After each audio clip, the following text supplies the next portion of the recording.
Today we're going to go over a few things that you should know if you're talking to a military recruiter. Now, I no longer have any ties to the military, but I was in the Marines, I was a Marine Corps recruiter, and I was pretty good at what I did, so I'm just trying to give you guys a few tips if you find yourself in that situation. Now, before we get into those tips, please do me a favor, hit the like button down below, go ahead and hit the subscribe button, and you might as well press that notification bell while you're there. Let's get into it. Now, the number one thing that I hear about Marine Corps recruiters, military recruiters in general, is that they are compared to used car salesmen.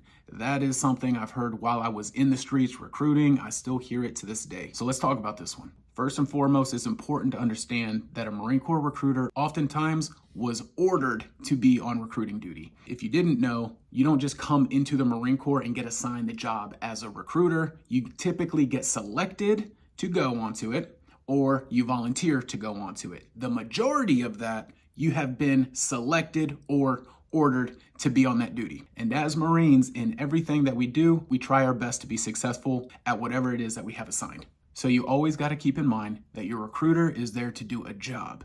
And oftentimes, your recruiter is working with more than just one applicant at a time. So a lot of times, if an applicant is working with a recruiter, they might feel like they're not getting enough attention from their recruiter, but that might be because they're working 3, 4, 5 different applicants all at the same time. Is that right? Maybe not. It's a big decision to join the military, and I'm sure you want that undivided attention from your recruiter, and the recruiter is going to do their best to give you that undivided attention. But it's also important to know that when you walk out of the office, the recruiter's probably already talking to another kid. You don't leave and then they just continue to think about you nonstop until you sign the dotted line. Now, in comparison to the used car salesman line, yes, they are trying to sell you on the military. That's a fact. They might not like to say it, but it's not that they're trying to hide it. We are trying to sell you on joining the military. But to make the comparison to a used car salesman, I don't necessarily think that that's really accurate, because you don't usually see some used car salesman driving a car that they have no interest in and they're just trying to get off of the lot. As a military recruiter, they truly do believe in what they're trying to sell to you. Oftentimes, a recruiter is explaining to the applicant how the military has given them all of these different opportunities to help change their life. And that is what they're trying to explain to you or sell to you, is this image of what could be, because we know for a fact that it happened for us. Whether you're trying to go out and travel the world, whether you were looking for educational benefits, whether you wanted to deploy, or maybe just financial stability, many recruiters are going to be able to express to you how the Marine Corps or the military gave them all of those opportunities, and that's what they're trying to sell to you. It's almost like they're trying to sell to you the dream. You can have this dream, but you got to sign the dotted line. So people are going to continue to give the comparison about the used car salesman. That's nothing that I'm going to be able to stop. And it is what it is, to be honest.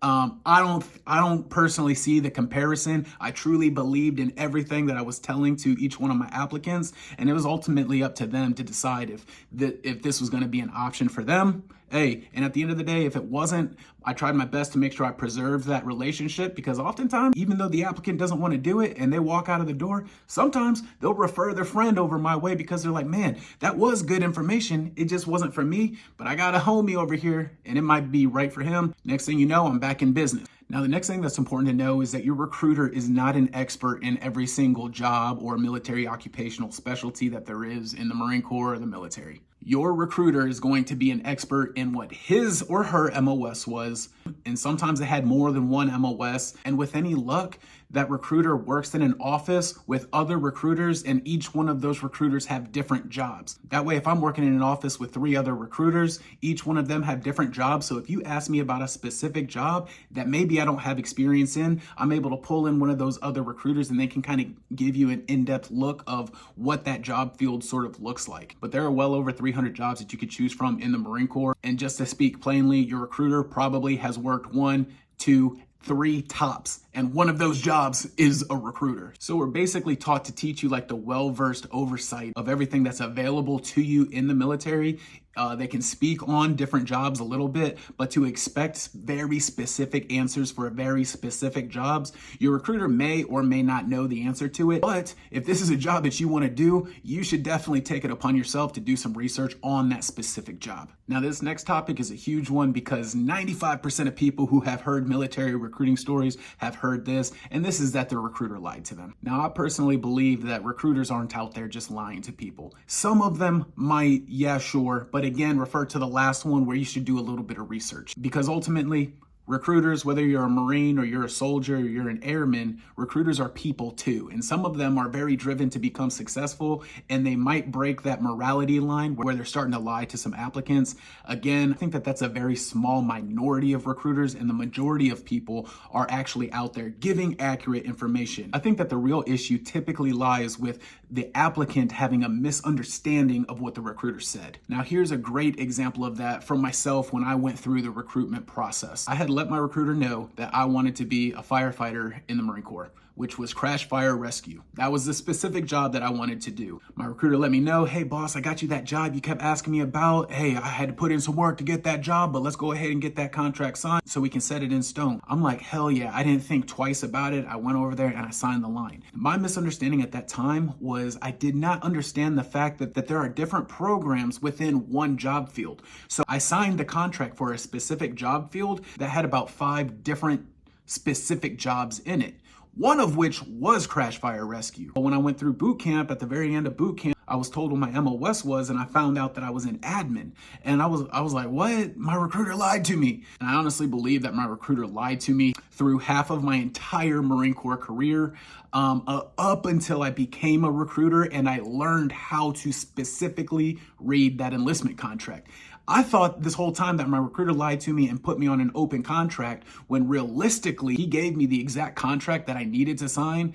Ultimately, I just ended up in a different field, which I can make a whole nother video of how job fields kind of work. But the recruiter didn't lie to me. I had a misunderstanding and I didn't ask more questions to understand what it was that I was signing. Now, was that shady on the recruiter's behalf? Man, maybe some people would consider it so. Yeah, I kind of think that was a little bit shady. He could have told me that I had a 1 in 5 chance of getting crash fire rescue. But hey, the guy didn't lie to me. He gave me the contract I needed. And I just didn't understand that there were other routes that could end up happening through my enlistment. Now, many people out there will agree that recruiting duty is probably the hardest special duty assignment that you could get as a United States Marine. Not everybody's gonna agree to that one, but an overwhelming majority will agree.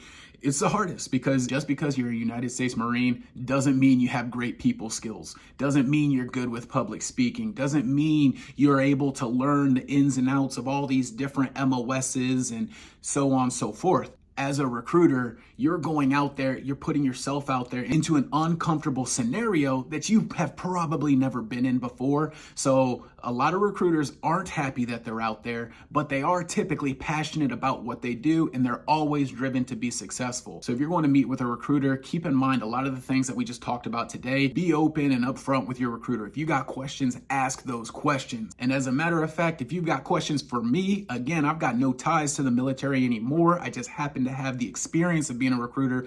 Drop them down below in the comment section, and I'll be sure to either answer the question or pump out a video on the topic. So again, guys, please do me the favor, make sure you like the video, share the video out to somebody who you think may find this video useful. And of course, make sure you're subscribed with that notification bell turned on. I'm Dom with the After Actions Podcast, and until next time.